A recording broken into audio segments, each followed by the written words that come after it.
Eu trabalho na fábrica há mais de 9 anos.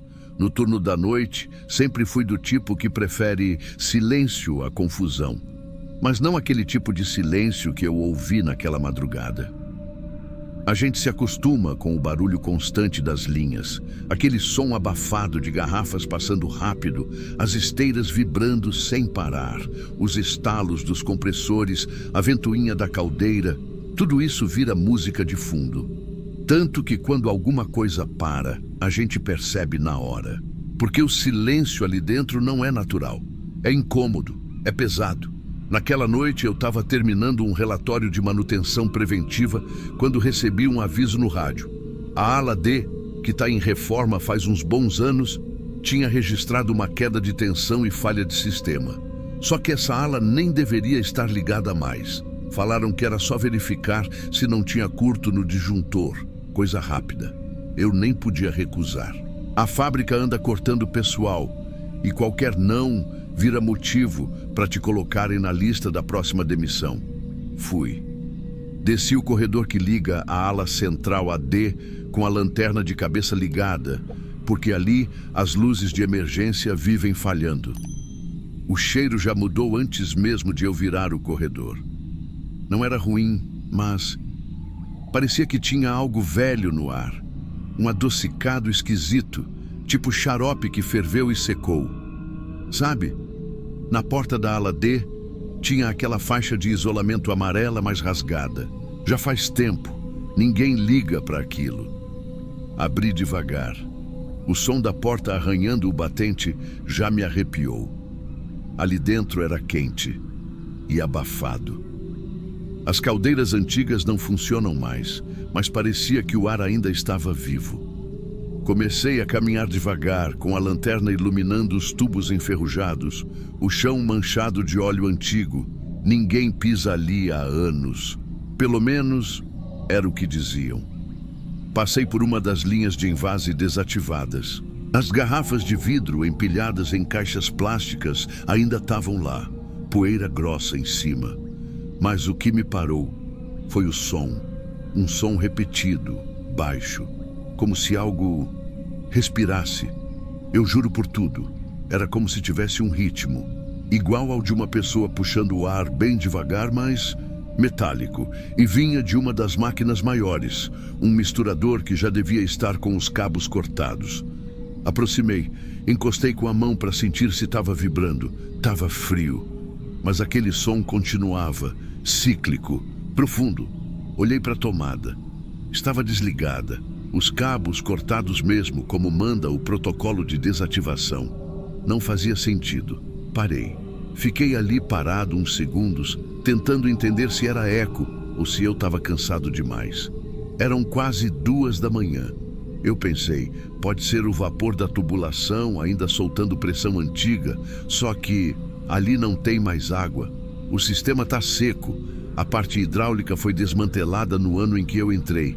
Aí algo me fez olhar para o chão. Tinha uma marca de graxa recente, de bota, quase apagada, mas ainda úmida, de alguém que andou por ali fazia pouco tempo, e eu sei que não era minha. Continuei andando, agora com o coração acelerado. A lanterna começou a falhar. A luz piscava devagar, como aquelas fluorescentes que tem reator velho. E o corredor seguinte parecia diferente. Como se tivesse mais calor ali, um ar mais denso, mais parado. Quando virei à direita, senti que tinha algo atrás de mim.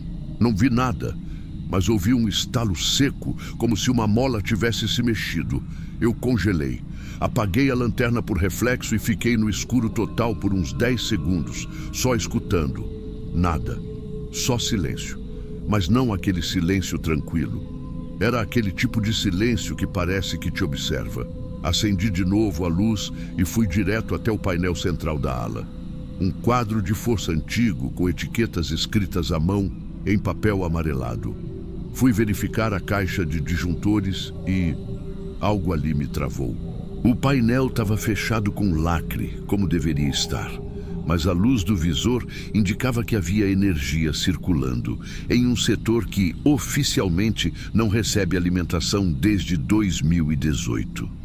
Eu tremi. Tirei uma foto com o celular, mas a imagem saiu toda borrada, como se tivesse movimento. Só que minha mão estava firme, eu juro. Na parede ao lado tinha uma prancheta antiga pendurada com arame. Peguei. Era um registro de manutenção com datas, de 2023, e assinaturas. Nomes que eu nunca vi e que com certeza não são da equipe atual. Uma das assinaturas era do mesmo nome que eu ouvi falar num papo antigo. Um técnico que foi demitido por surto psicótico depois de alegar que as máquinas estavam ligando sozinhas. Na ficha tinha observações escritas à mão como evitar o reator duplo e máquina C1 ativa após meia-noite sem causa identificada. Voltei meus olhos para a máquina C1. Ela estava lá no fim do corredor, enorme, com válvulas vermelhas e um painel eletrônico quebrado. E bem na lateral dela, uma marca de mão, de graxa, fresca, como se alguém tivesse apoiado ali há segundos. E foi aí que eu ouvi a válvula da máquina girando, sozinha. Na hora que a válvula girou bem devagar, fazendo aquele som seco de metal raspando, eu senti o corpo inteiro arrepiar. Não tinha corrente elétrica ali, nenhuma válvula deveria estar ativa. A caldeira nem existe mais ali dentro. Dei 2 passos para trás, com a lanterna apontada direto para o painel lateral da máquina. A marca de mão ainda brilhava de graxa fresca, e eu não sei dizer se era coisa da minha cabeça, mas a luz da lanterna parecia fraca demais, como se o ambiente todo estivesse sugando ela. Tentei falar no rádio, nada, só chiado. Na hora pensei em correr, mas não sei. Era como se meus pés tivessem grudado ali. Parte de mim precisava entender o que estava acontecendo. Era mais medo do que curiosidade, mas também era um sentimento de que se eu virasse as costas e fosse embora, nunca mais ia conseguir pisar ali de novo. Então, fui até a máquina. Fui me aproximando devagar, olhando para os lados. Aquele corredor não tinha janelas, nem saídas de ar. Só canos, colunas e o teto baixo. O ar parecia ficar mais espesso a cada passo, mais quente, a ponto de fazer suar por dentro do macacão. Quando cheguei perto da válvula, vi que ela estava tremendo. Um tremor tão sutil que dava para ver só pela luz batendo na borda metálica. E bem ali, enroscado entre 2 alças de segurança, tinha alguma coisa presa. Puxei com cuidado. Era um crachá. Nome: Antônio M. de Souza. Função: técnico auxiliar. Status: suspenso. Eu congelei. Esse nome eu já tinha ouvido. Foi aquele cara que surtou. Falavam que ele ficava entrando na ala D escondido. Disseram que uma vez encontraram ele trancado aqui dentro, murmurando que o corredor respirava. O segurança que achou ele foi demitido dias depois. A chefia nunca falou nada oficialmente, só sumiram com o assunto. O crachá estava limpo, como se tivesse caído ali hoje. E foi nesse momento que tudo ao meu redor pareceu mudar. As máquinas começaram a fazer barulhos mecânicos baixos, como se estivessem girando internamente, mas sem estar ligadas. Um chiado rítmico, quase uma sinfonia abafada. Nada violento, mas quase hipnótico. Eu olhei para cima. A luz de emergência do teto, que até então estava apagada, acendeu. Uma luz vermelha, fixa. Nenhuma outra área da fábrica usa luz vermelha. Aquelas lâmpadas são só decorativas, para indicar setores interditados. E então, sem nenhum som de motor, sem barulho de disjuntor, todas as máquinas da ala começaram a se mover. Primeiro devagar, esteiras se arrastando, pistões subindo e descendo em sincronia, válvulas girando aos poucos, como num balé industrial. A única fonte de luz vinha daquela lâmpada vermelha no teto. E eu estava parado, com o crachá na mão, o rádio morto no bolso e um zumbido no ouvido que crescia cada vez mais, como se o ar estivesse cheio de uma frequência que meu corpo sentia, mas não escutava. Eu deveria ter corrido, mas não consegui. Fiquei encarando tudo. Foi aí que notei que a máquina C1, aquela do aviso na prancheta, começou a liberar vapor pelas laterais. Só que era vapor frio, não tinha calor e o cheiro não era de produto químico. Era algo meio adocicado, como essência de refrigerante vencida misturada com mofo. Um cheiro morto. O painel digital da C1, aquele quebrado, acendeu. Sem energia elétrica, sem fio ligado, mas acendeu. E piscava só uma palavra: ativo. Olhei para trás e percebi que o corredor que eu tinha usado para entrar agora estava escuro de novo e mais comprido, como se os painéis tivessem mudado de lugar. Eu não conseguia mais ver a porta de entrada da ala. Nesse momento não teve mais escolha. Corri no escuro, batendo o ombro nas máquinas, tropeçando nos trilhos das esteiras. Passei por caixas antigas, por ferramentas enferrujadas no chão, por aquela prancheta, agora caída. Corri até a luz começar a mudar. Quando vi o brilho azul das luzes de emergência do outro setor, meu corpo soltou um baque involuntário de alívio. Virei e fechei a porta da ala D com força. Tinha um lacre reserva na minha cintura e coloquei, tremendo. Voltei para a sala de controle sem olhar para trás.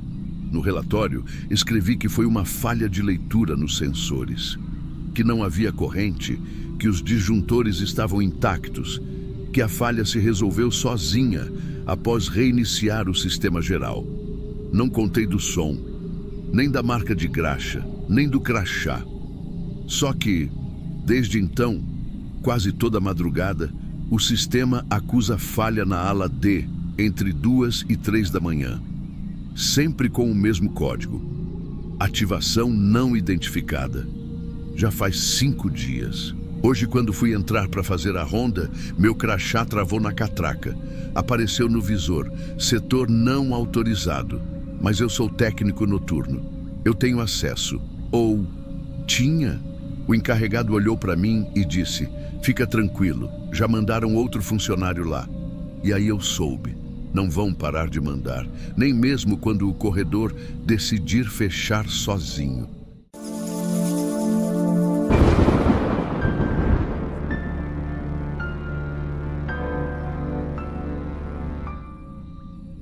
Quando entrei para cobrir o turno de degustação, pensei que seria só mais uma noite de paladar adocicado, mas aquela sala estava esperando por mim.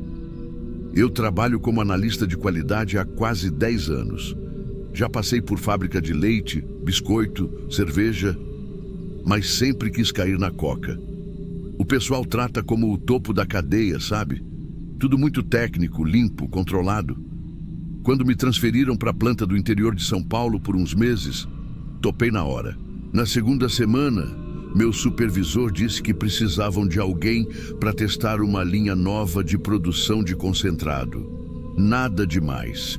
Ir até a sala de degustação, seguir os protocolos, fazer as anotações. Era só por uma noite, para cobrir um colega que tinha passado mal. A sala de degustação ficava num anexo quase esquecido da planta. Isolada, porta dupla, luz branca forte, bancada de inox, 6 copos dispostos como se fosse um laboratório, mas sem cara de hospital. Cheiro de limpeza pesada, meio misturado com aquele aroma característico de xarope. Só que naquela noite, o cheiro estava mais forte que o normal. Do tipo que gruda no nariz e deixa a garganta meio arranhando. Logo de cara, achei estranho que o ar-condicionado estava desligado. Ou melhor, os controles indicavam off, mas o ambiente estava frio. Frio mesmo, ar parado, gelado, como se alguém tivesse ligado uma câmara fria e esquecido de desligar. Olhei para os lados, tentei me convencer de que era coisa da minha cabeça. Mas foi aí que notei os copos. Estavam úmidos, como se tivessem acabado de sair da lavagem. Só que não havia ninguém ali antes de mim. E pela escala, eu era o único do turno noturno. Fui até o fichário. A gente sempre preenche um caderno com data, hora e impressões sensoriais. Cor, odor, paladar, textura. Virando as folhas, parei seco. Tinha uma anotação registrada naquela noite, mesmo dia, 30 minutos antes do meu horário, com uma assinatura ilegível. mas o campo de responsável pela degustação estava preenchido com o meu nome. Meu nome. Não quis entrar em pânico. Me convenci de que podia ser algum erro, talvez um rascunho feito por outro turno. Voltei para a bancada. Respirei fundo, anotei os dados da amostra e preparei os copos com cuidado. Foi quando ouvi a torneira pingar. Mas ao me aproximar da pia, tudo estava seco. Nenhuma gota, nenhuma marca. A torneira nem parecia ter sido usada. Voltei devagar para a bancada, com aquele frio na nuca que parece que alguém está olhando para a gente. Senti a pele arrepiar por inteiro, como se meu corpo soubesse de alguma coisa que meu cérebro ainda não tinha entendido. Tentei ignorar. Me forcei a abrir o segundo fichário, onde ficam registros mais antigos. Eu queria ver se já tinha acontecido algo parecido, se era algum tipo de pegadinha ou erro de sistema. E aí veio o segundo choque. Em uma página do caderno, vi meu nome de novo. Só que dessa vez, ao lado do nome, estava o horário exato, 2h47 da manhã. E ainda eram 2h42 no meu relógio de pulso. Faltavam 5 minutos. Fechei o caderno de vez. O silêncio da sala parecia me empurrar para fora, como se o próprio ar estivesse mais pesado. Me sentei na cadeira e fiquei encarando os copos na mesa. Eles estavam todos vazios. Foi quando eu percebi. Um deles, o do meio, estava com um líquido escuro, borbulhante, como uma coca recém-aberta. Mas eu não tinha colocado nada ali ainda. Eu não queria encostar naquele copo, de verdade. Ele estava ali, sozinho, bem no centro da mesa, cheio de um líquido escuro demais, denso, com bolhas que não estouravam. Só borbulhavam devagar, como se tivesse alguma coisa viva ali dentro. Tentei achar explicação racional. Talvez alguém tivesse passado antes, esquecido de registrar. Talvez fosse só xarope sem diluir, concentrado mesmo. Mas ninguém além de mim tinha acesso àquela sala naquela noite. O crachá é pessoal, o acesso é logado. E o controle de entrada não mostrava nenhuma movimentação desde o fim do expediente, umas 7 da noite. Olhei de novo para o relógio. 2h46. Faltava 1 minuto para o horário que estava escrito no caderno, logo ao lado do meu nome. Senti meu estômago revirar, um tipo de enjoo que vem junto com um calor estranho no peito e ao mesmo tempo um arrepio subindo pela espinha. Para tentar me acalmar, peguei o celular e abri a câmera.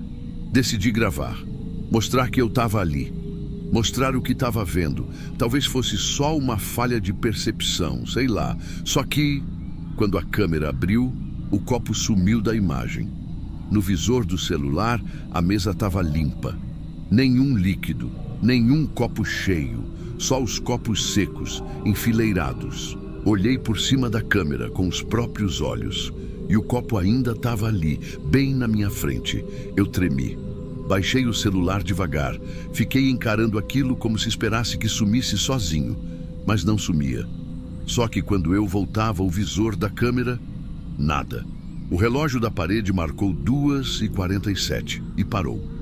O ponteiro dos segundos travou no alto, como se tivesse prendido a respiração.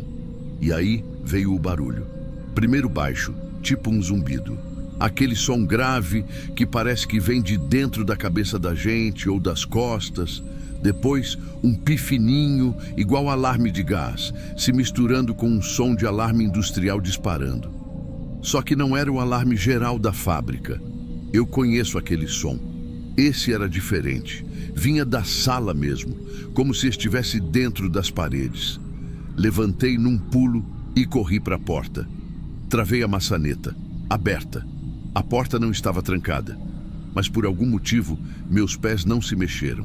Era como se o corpo quisesse sair, mas alguma coisa não deixasse. Voltei o olhar para a mesa. O copo estava vazio. Vazio, mas com gotinhas escorrendo por dentro, como se alguém tivesse acabado de beber. Não encostei. Juro por tudo, eu não encostei. Fui até o caderno.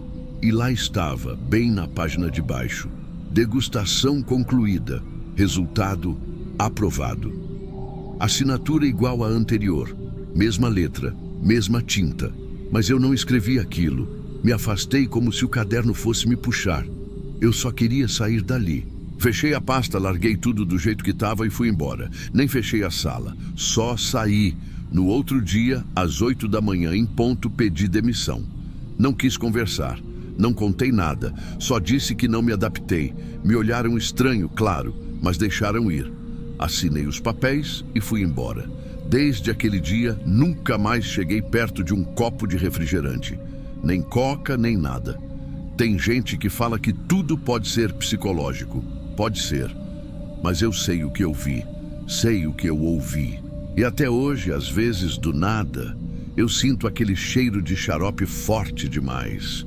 Um cheiro doce que gruda na língua e que me faz lembrar do gosto que eu nunca cheguei a provar.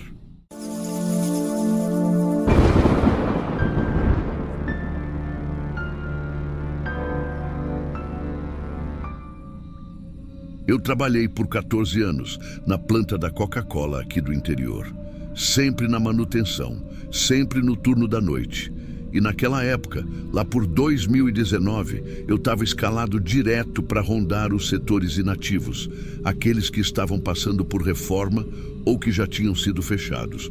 Um deles era o Armazém 3, estrutura antiga, com telhado de zinco, corredor de pallets e prateleiras gigantes até perto do teto.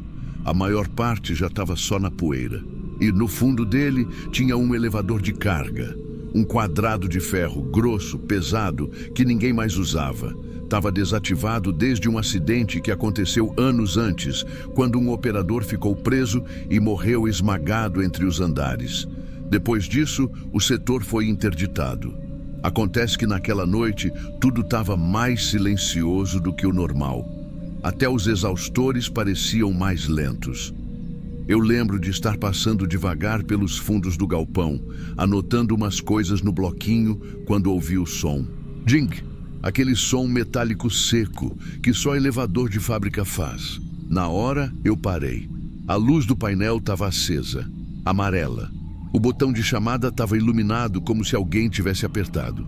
A primeira coisa que passou pela minha cabeça foi que alguém estava brincando comigo. Algum segurança novo, algum estagiário querendo zoar. Mas não tinha ninguém ali. E o elevador?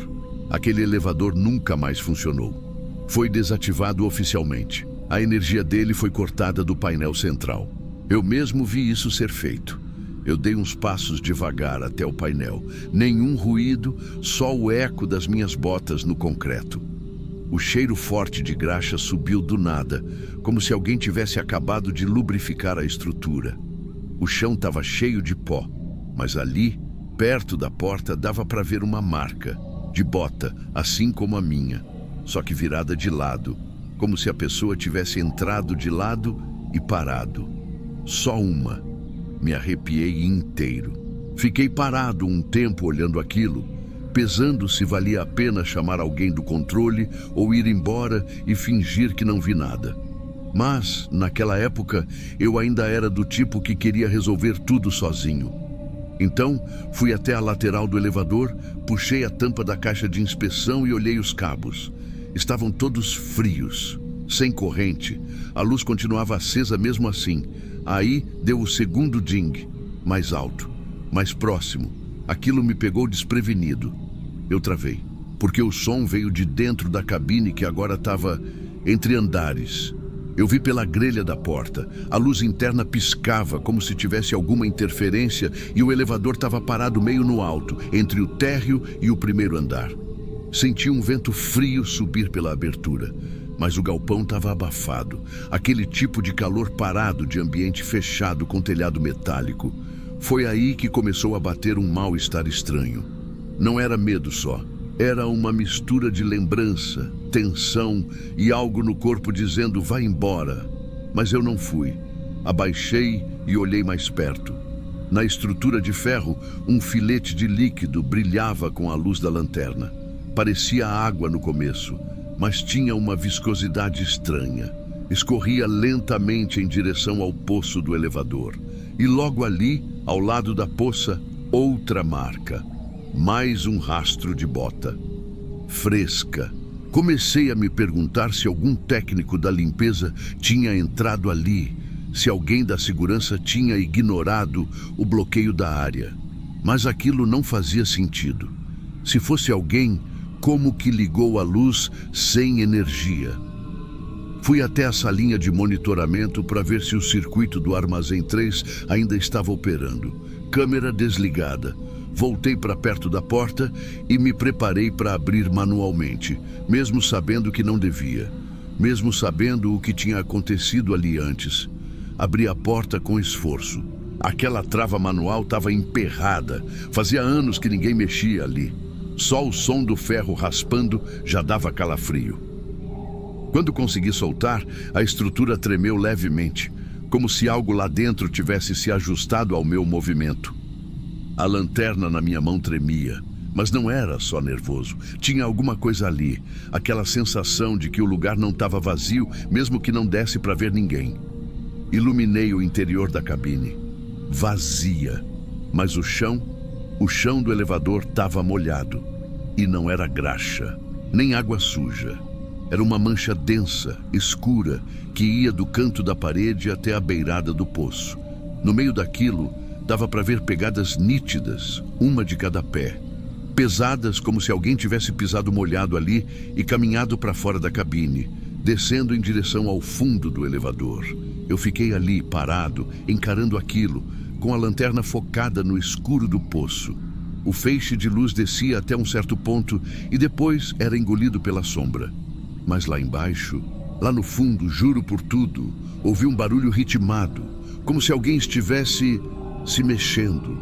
Um arrastar leve, quase como o de uma bota raspando devagar o chão metálico. Eu tentei racionalizar. Rato grande, talvez. Alguma ave. Um encanamento solto vibrando. Mas tudo ali estava sem energia. Nada devia funcionar. Nem luz, nem motor, nem elevador. E mesmo assim, a cabine tremeu de novo. Foi sutil, mas o suficiente para me fazer dar um passo para trás. E foi nesse momento que escutei o ding final. Do nada, seco, alto e com eco, quase no meu ouvido. E antes que eu pudesse reagir, a porta se fechou sozinha. Sem motor, sem botão apertado, sem nada. O ferro deslizou com violência, como se tivesse sido puxado de dentro, e trancou. O barulho metálico ecoou por todo o galpão, e depois, silêncio. Um silêncio tão profundo que doía. Nem meus passos eu escutava mais. Era como se o lugar todo tivesse prendido a respiração. Saí dali o mais rápido que consegui, com as mãos suadas e a garganta seca. Fui direto para o painel central. Queria entender como aquele elevador estava funcionando. E não estava. O disjuntor estava desligado desde 2013, lacrado com etiqueta vermelha. E ninguém, absolutamente ninguém, tinha autorização para reativar aquilo. Voltei no dia seguinte, durante o dia, com um colega da engenharia. Levamos chave mestra, abrimos a cabine por baixo e descemos com corda no poço. Não tinha nada lá embaixo. Nada. Nem rastro, nem marca de graxa, nem sujeira no chão. Só poeira seca e silêncio. Depois daquele dia, pedi transferência. Não quis mais saber de turno noturno. E nunca mais, entrei num elevador de carga. Mesmo hoje, trabalhando em outra empresa, num prédio todo novo, com sensor de presença e tudo, ainda evito. Porque tem hora que, do nada, o ding volta a soar na minha cabeça. Igualzinho ao daquela noite. E toda vez que isso acontece, eu só espero que continue só lá.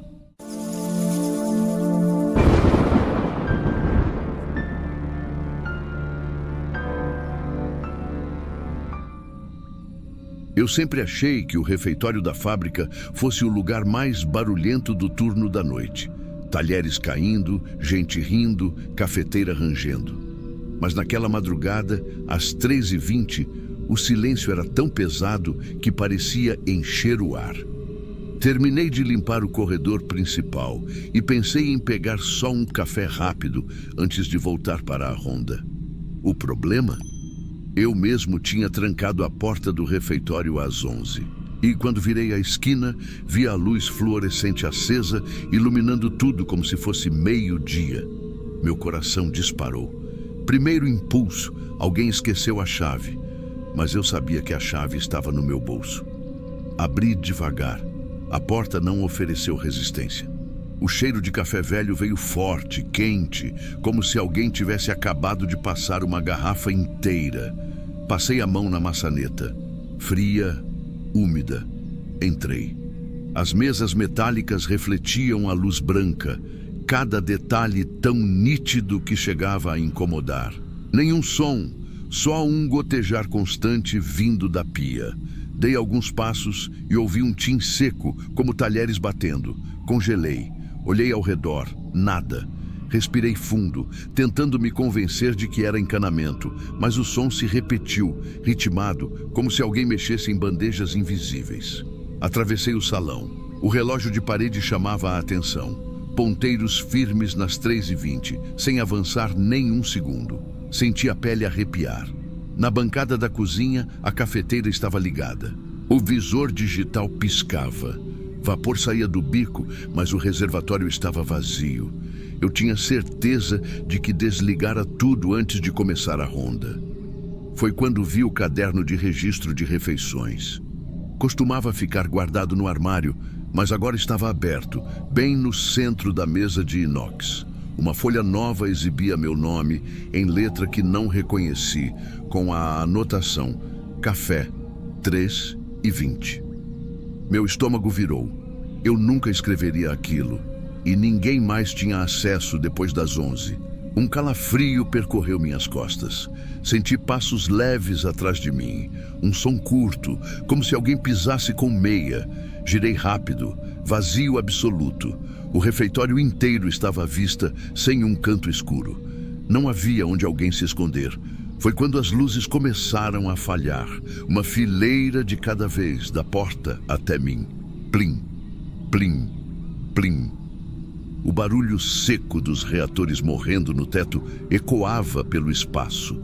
Só a mesa central permaneceu iluminada.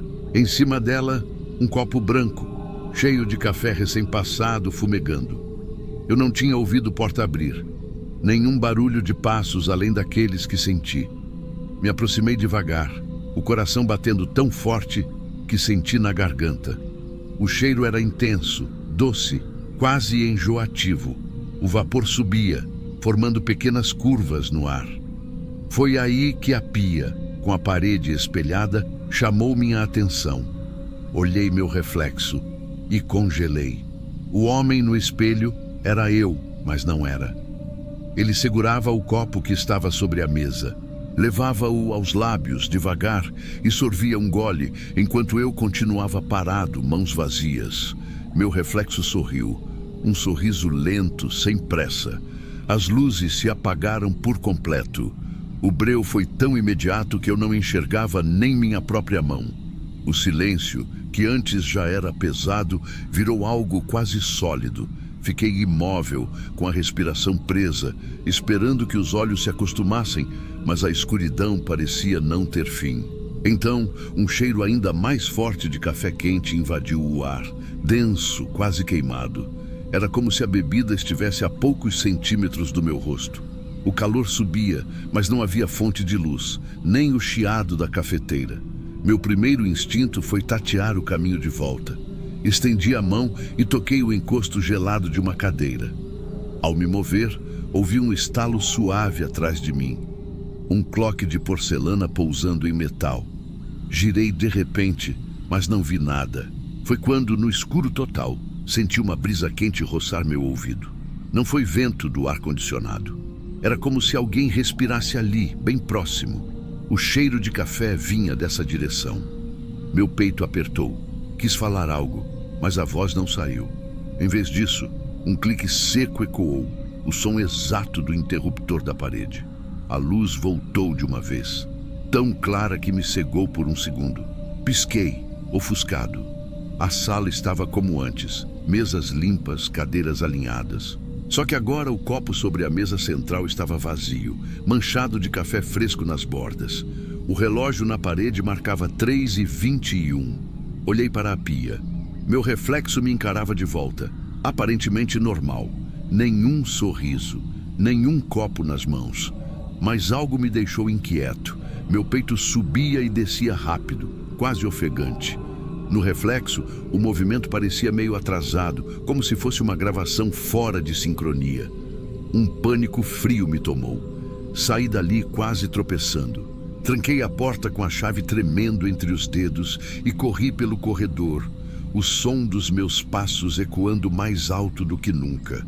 Só quando cheguei ao vestiário consegui respirar fundo. O resto do turno foi um borrão.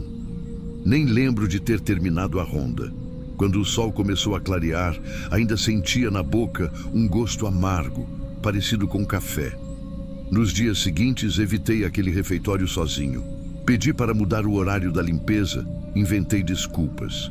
Mas toda vez que cruzava o corredor, tinha a sensação de que a luz lá dentro piscava quando eu passava. A parte mais estranha veio depois.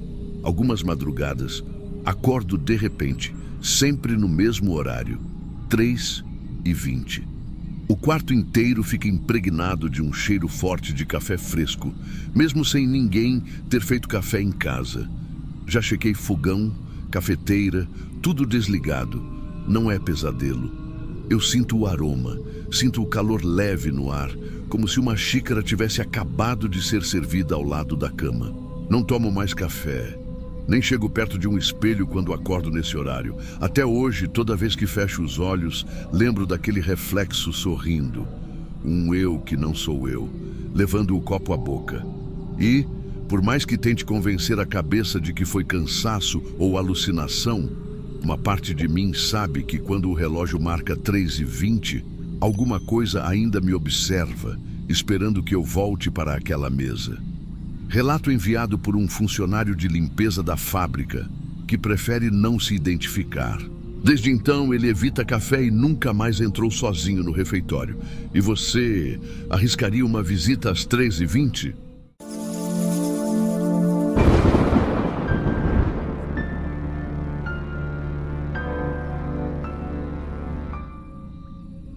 Quando o marcador de produção chegou a 10 milhões, ninguém estava na linha. E mesmo assim, o contador continuava girando. Esse número apareceu num momento em que não deveria existir nem garrafa, nem barulho de esteira, nem movimento. A linha estava parada para manutenção. E mesmo assim, eu vi o visor do contador avançando. Um número a mais, depois outro. De forma rítmica. Como se tivesse alguém lá. Mas não tinha ninguém. Eu sou supervisor de qualidade no turno da madrugada. A linha em que eu trabalho é de envase de refrigerantes, mais precisamente garrafas PET de 2 litros. Fábrica grande. Gente entra e sai o dia inteiro. Mas no meu turno, só fica o eco e aquele painel, bem no alto da parede, sempre brilhando com aquele vermelho digital que não deixa você esquecer nem por um segundo quantas garrafas já passaram por ali. Naquela noite, o que chamou minha atenção foi o som. Um clique seco, repetitivo, vindo do contador. Quem trabalha em fábrica sabe. Contador eletrônico não faz barulho. Mas esse fazia. Cada número que mudava vinha junto com um estalo metálico, tipo um gatilho de mola batendo. E aquilo começou quando eu estava sozinho na linha, esperando os técnicos da manutenção liberarem a esteira. Olhei para a esteira, parada, sensor desligado, nenhuma garrafa na linha, mas o painel estava contando 10 milhões e 2, 10 milhões e 3, 10 milhões e 4, os números subindo, lentamente, um a cada 5 segundos. Fui até o painel para ver se era defeito. Apertei os botões, tentei reiniciar o visor, desliguei o disjuntor da linha. Nada. O número parou por 2 segundos e voltou a subir. A luz vermelha ao lado do visor acendeu. Ela só acende quando a produção ultrapassa o limite planejado. Mas não havia produção, só o barulho, como um metrônomo industrial tocando no escuro. Olhei para o relógio do sistema, travado, 3h33 da madrugada. Pensei, Deve ser coincidência. Tentei não dar bola. Dei uma volta no setor, fui até o bebedouro, fui até a área externa fumar um cigarro. Quando voltei, o número já estava em 10 milhões e 45. E o relógio? Continuava em 3:33. Foi aí que começou a me dar um incômodo estranho. Um tipo de pressão no peito, como quando você sabe que tem alguma coisa errada, mas ainda não quer admitir. Só que quanto mais eu tentava ignorar, mais eu lembrava de uma história que a gente costumava ouvir nos bastidores da fábrica. De um rapaz que trabalhava no mesmo setor que eu. Morreu faz uns 2 anos, num acidente besta. O braço ficou preso entre 2 garrafas desalinhadas. E quando ele tentou soltar, a esteira puxou com força. Bateu com a cabeça na estrutura. Ninguém viu. Só foram encontrar ele depois, quando a contagem estava bem acima do previsto. Falaram que a produção dele nunca foi registrada direito, que os sensores falharam, mas todo mundo sabia que ele já tinha avisado que aquela linha tinha problema. Na época, isso ficou por isso mesmo, mas naquela noite, alguma coisa me fez ir até o almoxarifado antigo, onde guardam os relatórios arquivados em papel. Comecei a puxar as pastas com registros de falhas na linha.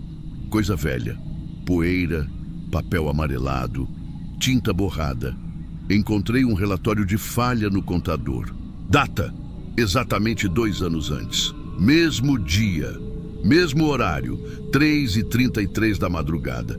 Fechei o relatório com as mãos suadas.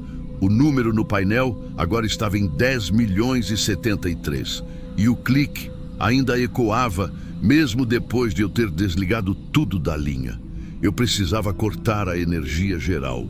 E isso só podia ser feito da sala de controle principal, que fica do outro lado do galpão, onde ninguém vai no turno da madrugada, exceto em caso de pane grave. E naquele momento, para mim, já não era mais pane. Atravessei o galpão com uma sensação esquisita no corpo. Não era exatamente medo. Era mais um tipo de urgência com náusea. Sabe quando o corpo parece querer fugir, mas o pé continua indo? Era isso. O som metálico do contador ia ficando mais distante conforme eu me afastava da linha, mas parecia que ele grudava no meu ouvido. A sala de controle principal é isolada, climatizada, cheia de monitores e painéis que controlam todo o setor. À noite, só a iluminação de segurança fica ligada. Um brilho azulado meio fraco, quase como luz de aquário. Eu entrei e fui direto para o disjuntor geral do invase. Era só desligar aquilo, tudo apagaria. Desliguei. O som parou. Por 2 segundos. E então, o clique voltou. Só que agora vinha de dentro da própria sala. Eu girei o corpo devagar e o que vi me fez gelar. O visor auxiliar, que nem deveria estar ligado com o painel principal, fora de operação, acendeu sozinho. Com uma luz intensa demais para aquele equipamento. Vermelho puro, pulsando, o número estava parado agora, travado em 10 milhões e 99. E aí ele pulou. 10 milhões e 100. Clique. A luz ficou ainda mais forte. Os cabos estavam desligados. Aquilo era impossível. Mas o visor parecia ganhar vida própria. Meu crachá começou a emitir um som muito baixo. Um bip, quase imperceptível. Olhei para ele e vi a luz verde do chip piscando, como se tivesse sido escaneado. Várias vezes. Um bip atrás do outro, num ritmo exato com o contador. Olhei para a tela novamente. A contagem zerou. Do nada. Voltou ao 0. E logo em seguida, como se fosse uma mensagem final, o visor mostrou bem devagar uma frase escrita com aquelas letras digitais segmentadas. Produção concluída, operador, meu nome. Fiquei parado, a respiração presa.